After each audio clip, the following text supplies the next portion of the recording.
Are you an American who's joined in boycotting Israel and its illegal settlements? Then you need to listen up, because right now our government is trying to pass a law that will fine you and I up to $1 million and give us a prison sentence of up to 20 years. This is H.R. 867, a bill titled the IGO Anti-Boycott Act, sponsored by AIPAC Congressman Mike Lawler, who's taken hundreds of thousands of dollars from Zionist interests in order to push the Zionist agenda in this country. This bill will expand the current U.S. anti-boycott law to target voluntary political action by U.S. citizens who participate in boycotts against Israel or its illegal settlements that are endorsed by international organizations such as the UN Human Rights Council, or the EU.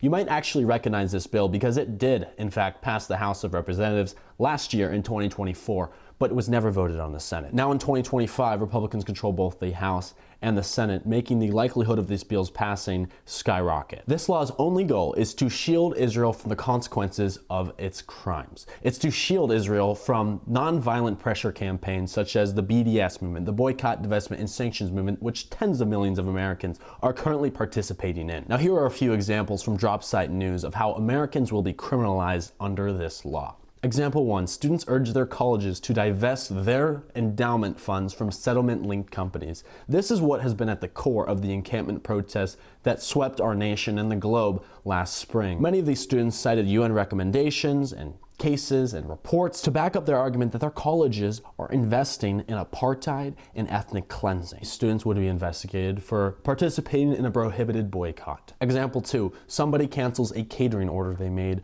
because they learned that the catering service they use sources ingredients from Israeli settlements in the occupied West Bank territories. And they cite a UN database that tracks all the companies operating in these occupied territories as reason why this person would be subject to fines and maybe even imprisonment under H.R. 867. Example 3, somebody publishes a list online of companies to boycott for consumers to avoid because of their complicity in maybe Israel's genocide in Gaza, maybe complicity in the apartheid system in the West Bank, or Israel's wholesale ethnic cleansing of the Palestinian people. That would criminalize that person under H.R. 867. Last example is an investor chooses to divest their money from a company on ethical grounds. Maybe they learn from an EU report that a company is doing business in the occupied West Bank territories, and that goes against their morals, so they divest their funds from that company. That would subject that person to criminal punishment under this law. The House of Representatives was meant to vote on this bill today, May 5th, 2025, but thanks to